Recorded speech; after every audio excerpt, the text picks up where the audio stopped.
নমস্কার বন্ধুরা, কেমন আছেন সবাই? আশা করি ভালো আছেন। আমাদের এসএস ফ্যামিলি কিচেনের তরফ থেকে আপনাদেরকে স্বাগত জানাই।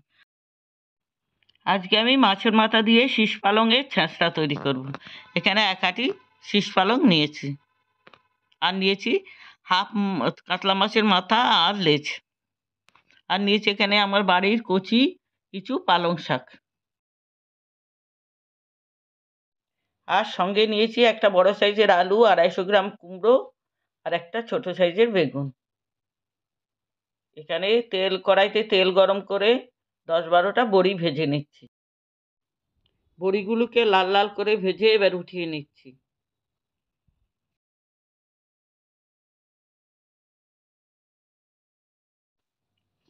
কাতলা মাছের হাফ মাথা আর লেজাটাকে নুন হলুদ মাখিয়ে এবার তেলের মধ্যে ভেজে নিচ্ছি।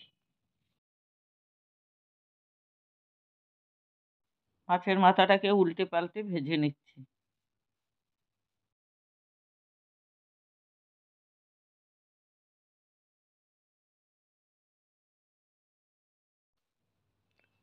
মাছটা ভাজা হয়ে গেছে, আমি এবার উঠিয়ে নিচ্ছি।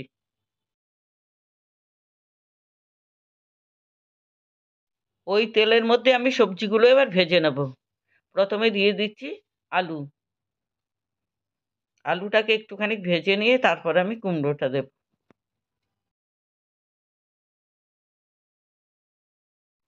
আলু কিছুটা ভাজা হয়ে যাওয়ার পরে এবার দিয়ে দিচ্ছি কুমড়ো। এবার দিয়ে দিচ্ছি বেগুন।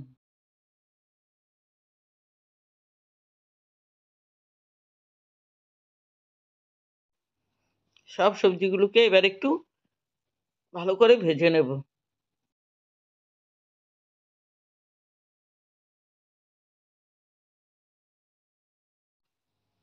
এবার একটু নুন দিলাম, দিয়ে দিলাম একটু হলুদ।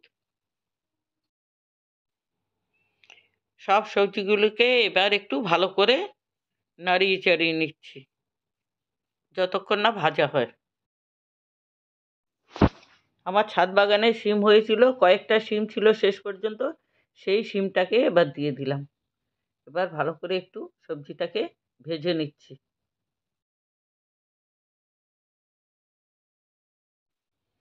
সবজিগুলো মোটামুটি ভাজা হয়ে গেছে, আমি এবার উঠিয়ে নিচ্ছি।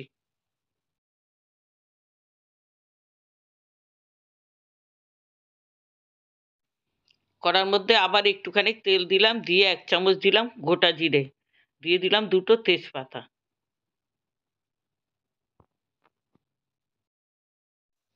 এবার দিয়ে দিলাম 1 চামচ আদা। আদা বাটাটাকে ভালো করে এবার একটু কষিয়ে নিচ্ছি।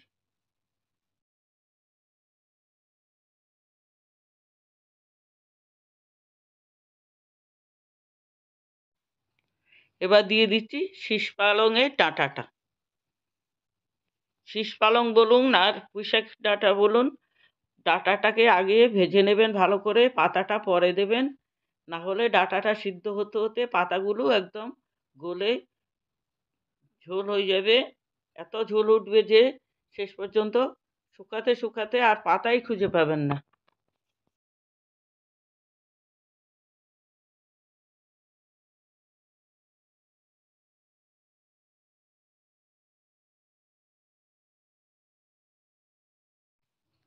এবার দিয়ে দিলাম একটুখানি নুন। এবার মিশিয়ে নিয়ে একটু ঢেকে রাখবো, কারণ ডাঁটাটা সিদ্ধ হতে একটু সময় লাগবে।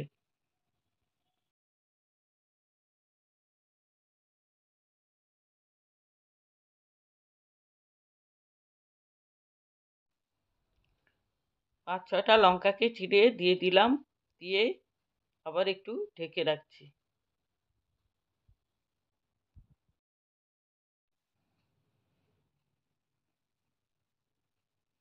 এবার আমি কচি শাকটাকে আলাদা করে রেখেছিলাম, সেই শাকটা দিয়ে দিচ্ছি।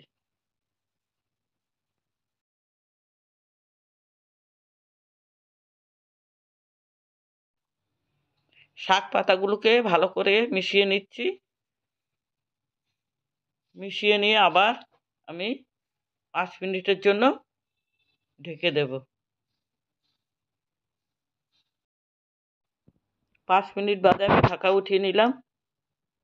এবার ডাঁটাগুলো আমার সেদ্ধ হয়ে গেছে, পাতাগুলো অনেকটা কমে গেছে।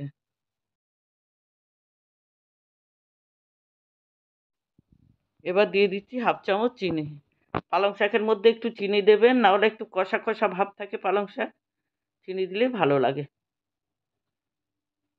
এবার একটু নাড়িয়ে চাড়িয়ে নিয়ে দিয়ে দিচ্ছি 1/2 চামচ হলুদ, আর ছোটো চামচের 2 চামচ জিরে, ধনে, শুকনো লঙ্কা ভাজা মশলা। এবার সব মিশিয়ে নিলাম মশলাটা। এবার দিয়ে দিচ্ছি সমস্ত ভাজা সবজিটা।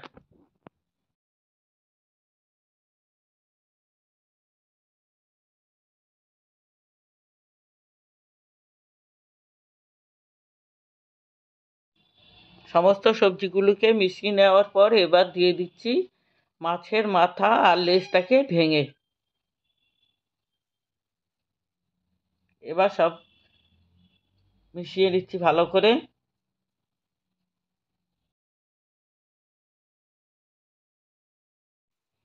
এবার বড়িগুলোকে সব একটু ভেঙে মিশিয়ে নিচ্ছি। বড়িটা দিয়ে আমি এবার ভালো করে নাড়িয়ে চাড়িয়ে নিচ্ছি। আমার এই রেসিপি আপনাদের কাছে কেমন লাগলো কমেন্ট করে জানাবেন, আর ভালো লাগলে আমাদের চ্যানেলটাকে সাবস্ক্রাইব করে আমার পাশে থাকবেন। এবার আমি 5 মিনিটের জন্য ঢেকে দিচ্ছি। 5 মিনিট বাদে আমি ঢাকা উঠিয়ে নিচ্ছি। দেখুন চারপাশ থেকে তেল ছেড়ে এসেছে। আমার পালং শাকের ছ্যাঁচড়াটা হয়ে গেছে। দেখুন কি সুন্দর কালার এসেছে। আমি কিন্তু কোনো লঙ্কার গুঁড়ো দিইনি, শুধু হলুদ আর ভাজা মশলাটা দিয়েছিলাম, তার মধ্যেই লঙ্কার গুঁড়ো ছিল, সেটার জন্যই সুন্দর কালার হয়েছে। এমনিতে তো পালং শাক খুব কালচে কালচে লাগে।